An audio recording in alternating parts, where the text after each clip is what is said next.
Le créole à l'université. Pour qui? Pourquoi? Ou inversement, l'université de La Réunion peut-elle exister sans les études créoles? Bienvenue dans notre causerie.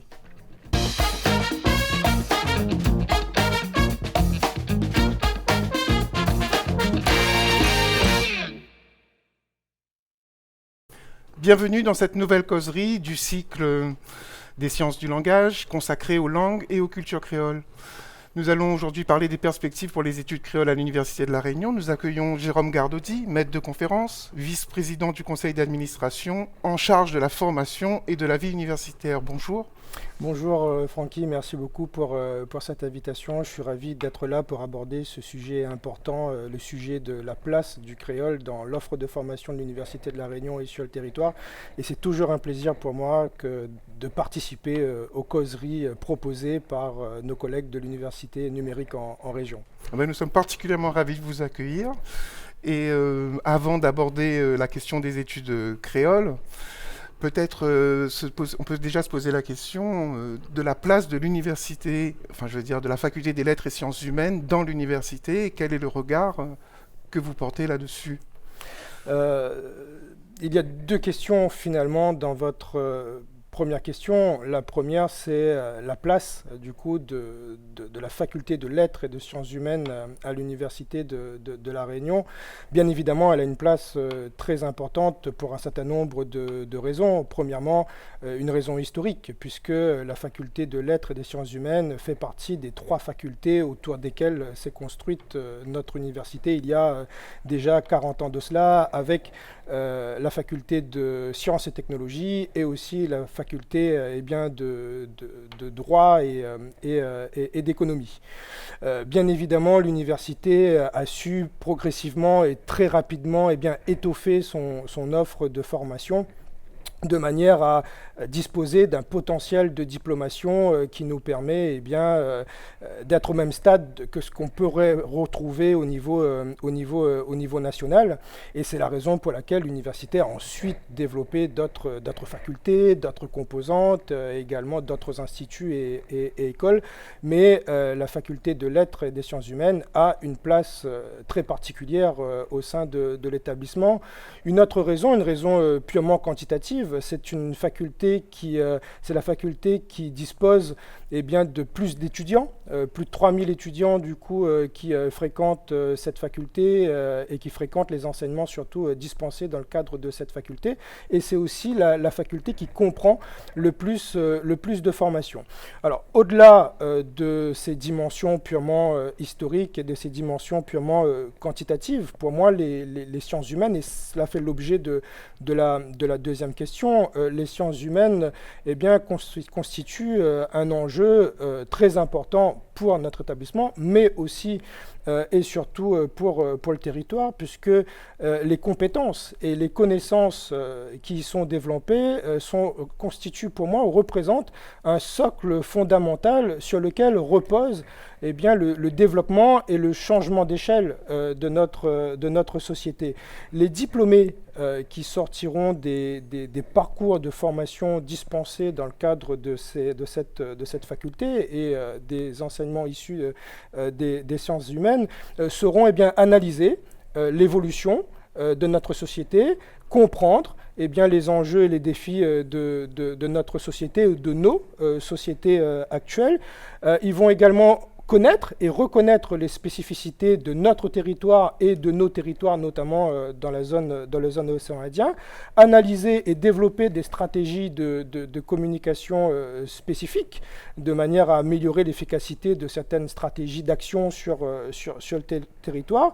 Et au-delà de ça, en matière de compétences transversales, ce sont des étudiants qui vont développer une certaine réflexivité, ou plutôt une réflexivité certaine, et aussi un esprit critique. Donc tout cela pour vous dire, Francky, que la faculté de lettres et des sciences humaines et le champ des sciences humaines ont une place très particulière et importante au sein de notre établissement et sur le territoire. Très bien, mais souvent on a tendance à penser que les sciences humaines, ce ne sont pas des sciences dures, qu'il n'y a pas vraiment d'application. Bon, dans votre réponse, on sent déjà quelques spécificités ou l'apport de ces disciplines-là. Alors je vais être je vais rebondir et être peut-être un peu plus précis là-dessus. J'aime à reprendre les mots de la directrice de l'UFR, de la faculté de lettres et sciences humaines, qui, dans le cadre d'une de nos premières rencontres, quand j'ai pris mon poste de vice-président, m'a dit clairement que dans cette faculté, on ne va pas former des gens à créer des vaccins, on ne va pas former des gens à construire des fusées, mais par contre, on va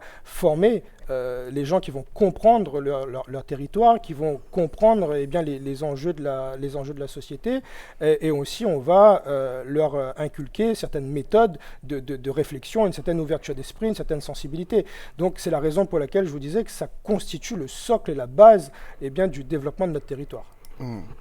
Non, donc j'entends bien. Et dans ce supplément d'âme, donc c'est là aussi que s'insère la présence des études créoles. Enfin, je veux dire, en fait, qu'est-ce que c'est que les études créoles? Quelles sont les offres d'enseignement délivrées? Quelle est la place du créole cette fois dans la faculté des lettres et sciences humaines et peut-être au-delà? Oui, tout à fait. Alors, le créole a toute sa place au sein de l'établissement. Bien évidemment, on retrouve la majeure partie des modules de formation au sein de la faculté de lettres et des sciences humaines, mais ça, c'est tout à fait naturel. Cependant, eh bien, l'objectif, c'est de diffuser de plus en plus ces enseignements à l'ensemble des étudiants et des formations, dans le cadre des formations de l'établissement. Je vous ai préparé eh bien, quelques éléments visuels de manière à ce qu'on puisse comprendre le positionnement des études créoles au sein de l'établissement à travers un certain nombre de dispositifs, comme les dispositifs de licence master, des UEO, des enseignements à destination aussi des étudiants en programme d'échange. Alors, quand on pense aux études créoles, bien sûr, on pense aux spécialistes, on pense à la licence créole.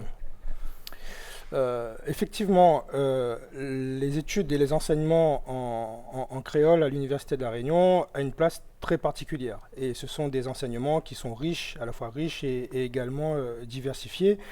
Effectivement, Francky, quand on pense créole, on pense eh bien, aux enseignements qui sont dispensés tout naturellement par la faculté de lettres et des sciences humaines dans le cadre de ces différents parcours de formation, que ce soit en licence, également en master. Mais l'objectif, c'est aussi d'ouvrir ces enseignements à l'ensemble des étudiants et aussi à l'ensemble des autres maquettes et des autres facultés, des autres parcours de formation.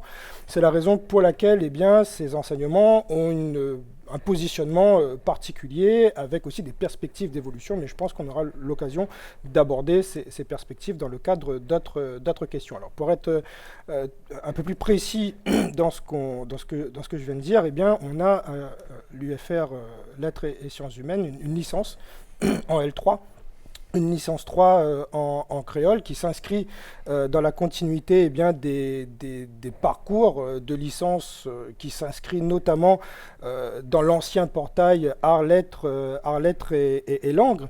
Et du coup, comme vous pouvez le voir sur le petit visuel que je vous ai préparé, eh bien, on aborde un certain nombre d'enseignements comme la linguistique, la grammaire.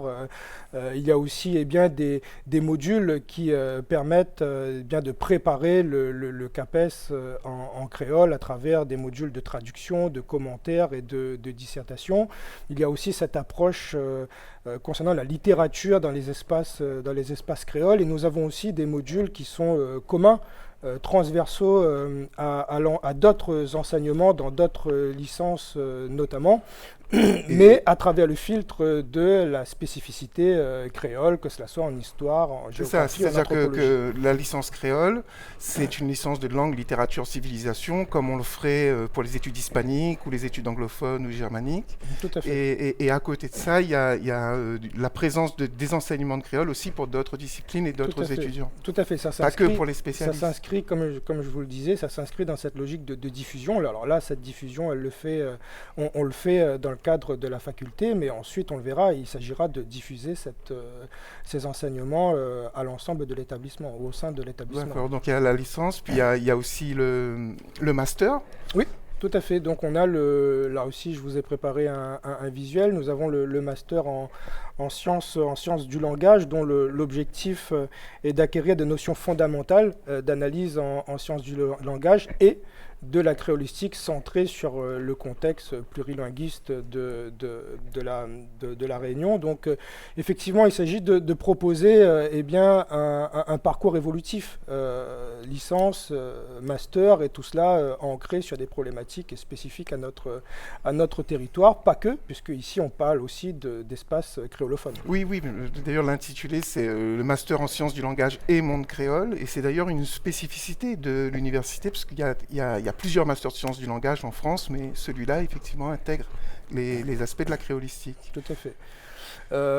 Au-delà de la licence et des masters, l'objectif c'est qu'on puisse aussi au sein de la faculté, comme je vous le disais, de diffuser ces spécificités, ces enseignements en créole à d'autres licences et également à d'autres masters. C'est la raison pour laquelle il a été décidé, dans une logique de majeur-mineur, de permettre à toutes celles et ceux qui souhaitent développer des compétences et ancrer leurs enseignements disciplinaires sur leur territoire et dans cette logique créolophone sur le territoire, de pouvoir bénéficier de mineurs en créole en complément de leurs enseignements disciplinaires. Mmh. Et là, ça concerne les étudiants de l'université, de la faculté des lettres des sciences humaines? Pour l'instant, cela concerne les étudiants et les étudiantes de la faculté de lettres des sciences humaines, mais nous allons voir tout de suite après, donc la transition est toute faite et un grand merci. Donc on va voir tout de suite que la faculté de lettres et les enseignants de la faculté de lettres des sciences humaines ont développé un dispositif ou des modules qui s'inscrivent dans un dispositif qui nous est cher à l'Université de La Réunion, qui est le dispositif unité d'enseignement d'ouverture. Alors avant d'entrer plus spécifiquement sur ce qui est proposé dans le cadre de ces UEO, il s'agit de positionner ce que c'est qu'une UEO. Alors ça fait partie de notre politique de formation, de notre stratégie de formation. On est parti du principe qu'il est nécessaire de permettre aux étudiants, au-delà des compétences disciplinaires, de développer des compétences transversales dans cette logique d'ouverture qui leur permettrait de prendre conscience d'autres enjeux, de développer une certaine sensibilité, une certaine curiosité, des soft skills également, des compétences transversales et des compétences comportementales, de manière à ce que cela puisse participer pleinement à leur réussite. Donc on a intégré, nous, de manière obligatoire dans les maquettes, la participation à d'autres unités d'enseignement qui ne se trouvent pas et qui ne sont pas dispensées au sein de sa faculté pour obliger cette ouverture. Donc c'est dans ce cadre que l'UFR, que la faculté lettres et sciences humaines a à juste titre proposé 3 unités d'enseignement d'ouverture, cette fois-ci à l'ensemble des étudiants de l'établissement. Et là aussi, ça participe à l'ancrage, à la contextualisation des enseignements disciplinaires sur le territoire et dans le territoire. Mais j'aurai l'occasion tout à l'heure de préciser un peu plus ce que j'entends par ancrage des enseignements disciplinaires. Et moi, à titre personnel, ça me semble très important, justement, c'est la création de ces mineurs et le développement de ces UO, parce qu'il me semble que nos étudiants n'ont pas eu d'enseignement en créole dans leur parcours, pas forcément eu dans leur parcours scolaire, et qu'ils découvrent en fait toutes ces connaissances liées à la Réunion, à l'océan Indien et au monde créole. Et pour avoir enseigné dans ces UEO, il y a une véritable appétence et une véritable demande de la part des Réunionnais pour ça. Non, tout à fait, ce sont pour être sur des éléments de bilan, ce sont des UEO qui font le plein régulièrement et qui sont très demandés. Ouais.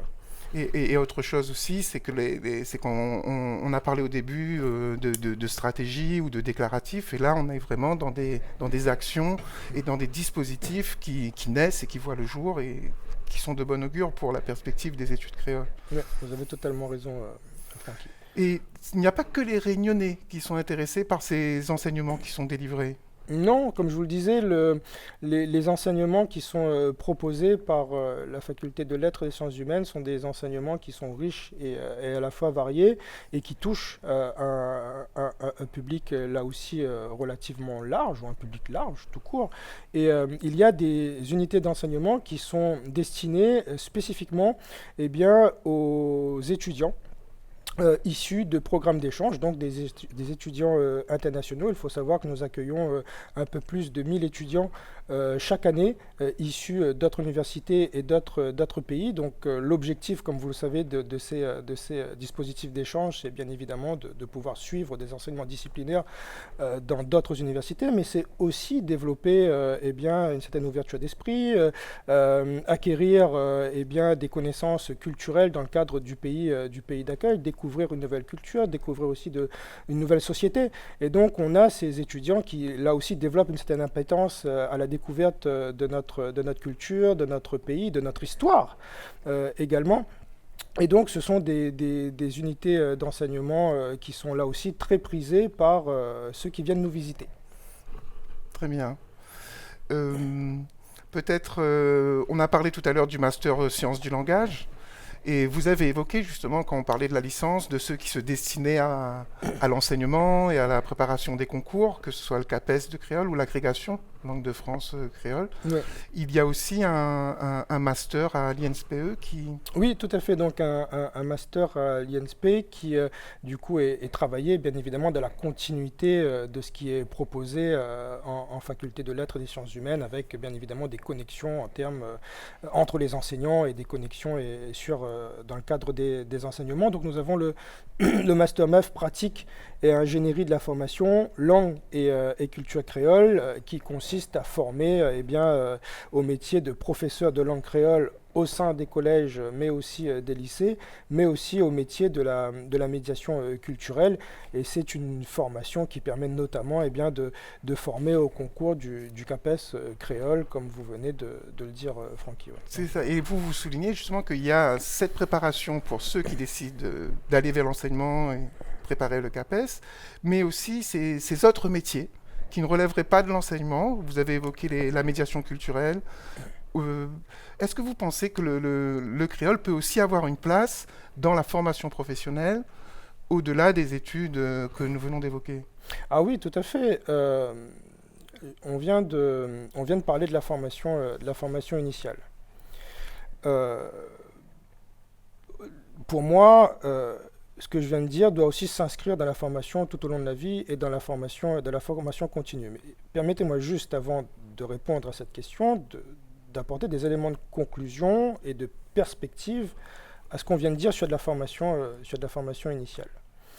Comme on l'a vu, dans le cadre de sa stratégie de formation et de l'ancienne offre de formation, le développement des enseignements en créole a été fortement soutenu par l'établissement. C'est la raison pour laquelle on aboutit eh bien, à cette cartographie très riche, très diversifiée en termes de formation initiale. Mais cela n'est pas fini. Il faut accompagner encore un peu plus. Il faut accompagner le changement d'échelle de l'enseignement en créole au sein de l'établissement.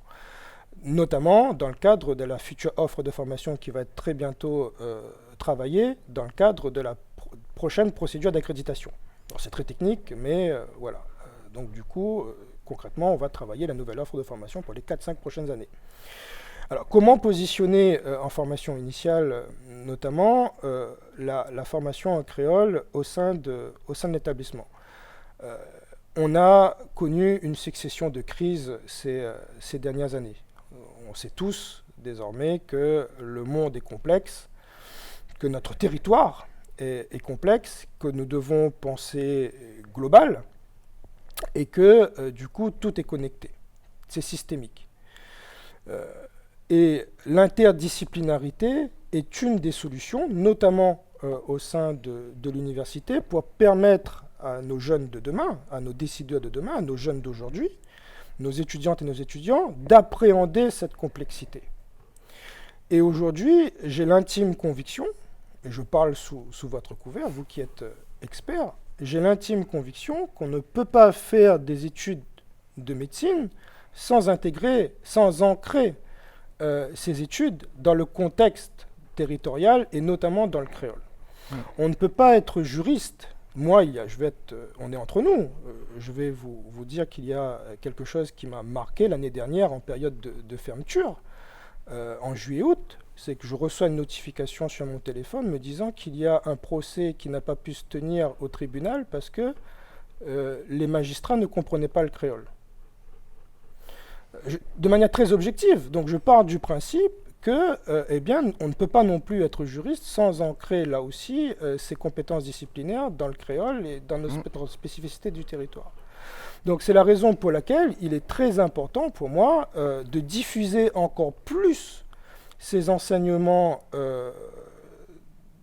qui portent sur les espaces créolophones, et notamment dans l'océan Indien, et notamment sur notre territoire, au sein des autres composantes et des autres formations, de manière à ce que nous puissions disposer de ce socle commun et fondamental pour comprendre la complexité de notre territoire. Donc voilà un peu quelques éléments de conclusion en ce qui concerne les orientations, les perspectives et les stratégies futures en ce qui concerne la formation initiale.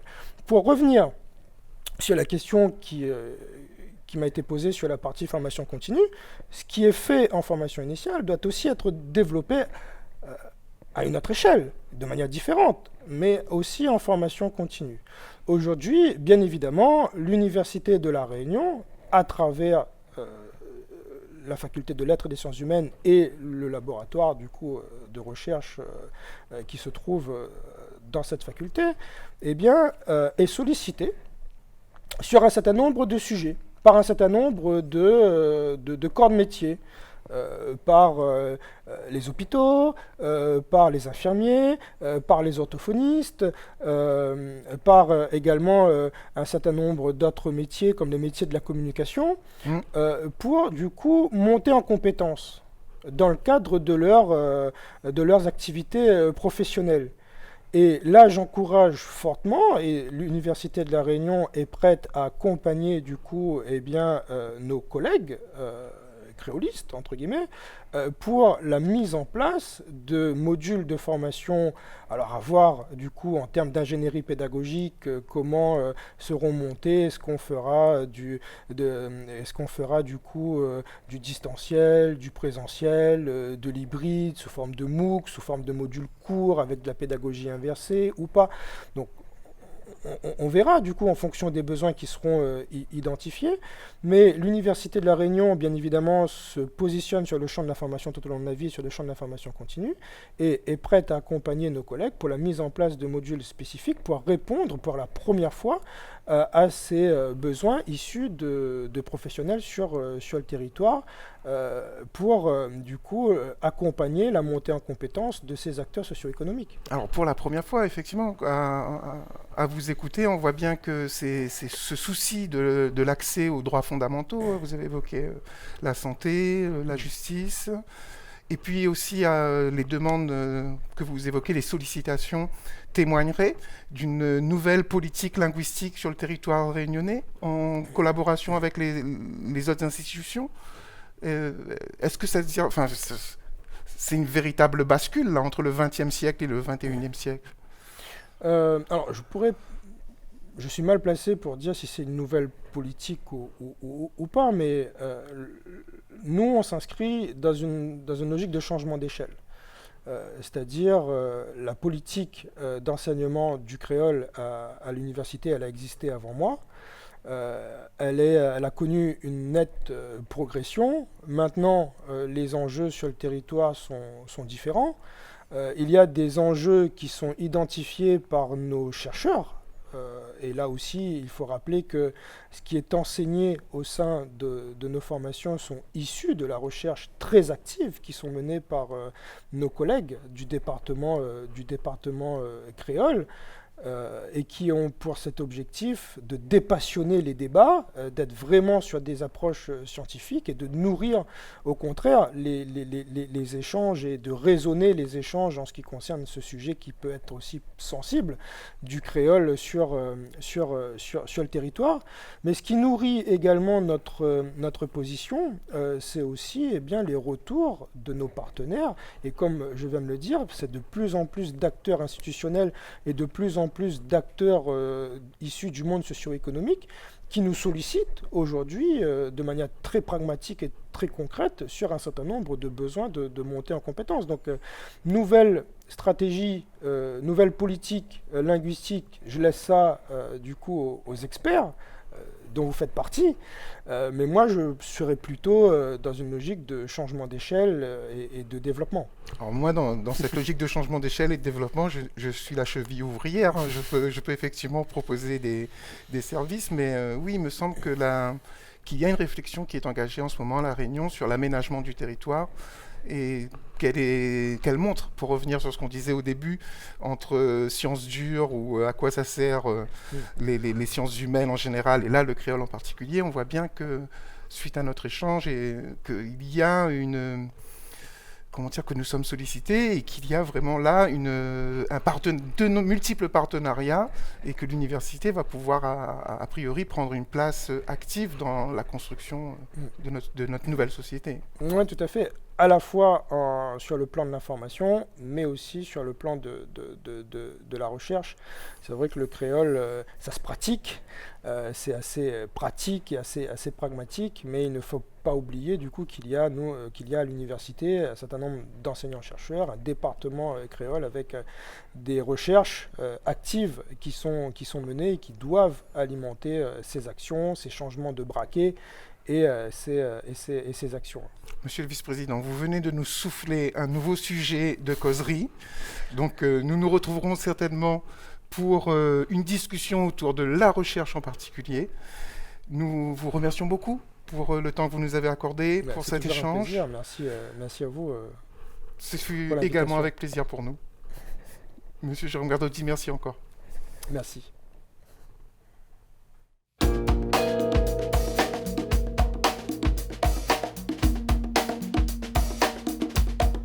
Thank you.